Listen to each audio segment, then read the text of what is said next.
নমস্কাৰ। দেওবৰীয়া গ্ৰন্থপাঠত আজি আমি পাঠ কৰিম কল্পনা লাজমী আৰু সুনন্দা শ্যামল মিত্ৰৰ দ্বাৰা লিখিত তথা মৃতাক্ষী বীৰভদ্ৰ আৰু ডক্টৰ হেমন্ত ডেকাৰ দ্বাৰা অসমীয়ালৈ ভাষান্তৰিত হোৱা আত্মজীৱনীমূলক গ্ৰন্থ এ যায় নিউ হিমৰ কিছু অংশ। মই দৃঢ়তাৰে কৈছিলোঁ যে এটা নিৰ্দিষ্ট দিন নাইবা এটা নিৰ্দিষ্ট সপ্তাহত যদি ভূপেনে অনুষ্ঠান পৰিৱেশন কৰে, ধৰা হওক কলিকতা আৰু ইয়াৰ ওচৰে পাজৰে, তেন্তে তেওঁ একেটা সন্ধিয়াত 8ৰ পৰা 9টা গীততকৈ বেছি গোৱাটো আৰু কোনোটো গীতেই পুনৰাবৃত্তি কৰাটো উচিত নহয়। ভূপেনৰ লগত প্ৰতিটো গীতৰে আখৰা কৰা হওক।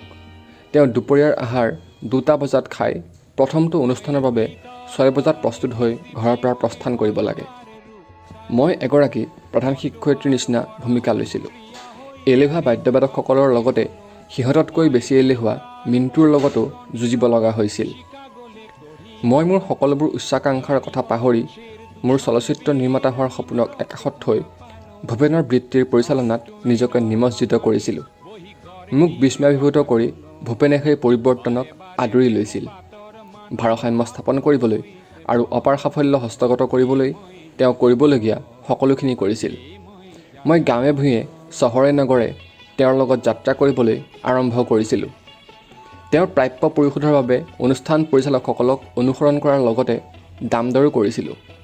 কিন্তু এই ব্যৱসায়ৰ লজ্জাজনক সমস্যাৰ বিষয়ে অৱগত কৰি তেওঁক কেতিয়াও আমনি দিয়া নাছিলোঁ।